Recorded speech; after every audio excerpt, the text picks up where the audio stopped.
రణరంగానికి వెళ్ళి యుద్ధం చేసి వీరాది వీరులను జయించి రావాలని సంతోషంగా వెళ్ళి వస్తాను. అంతేకాని ఏం చెప్పారు మాటలు అభిమన్యు కుమారుడి యొక్క ధైర్యం చూసి ఆ మాటలు చూసి ధర్మరాజుకి ఊరట కలిగిందట.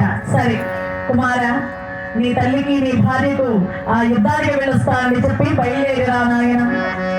నేరుగా మందిరానికి వచ్చాడు, గుడారానికి వచ్చాడు. ఉత్తరా ఏదైనా తలంపాడాలు, ఏదైనా ఖడ్గం, ఎక్కడ నాకు రథసారథి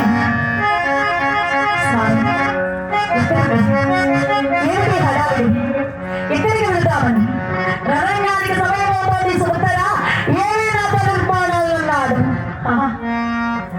మీరు యుద్ధానికి వెళ్తారు.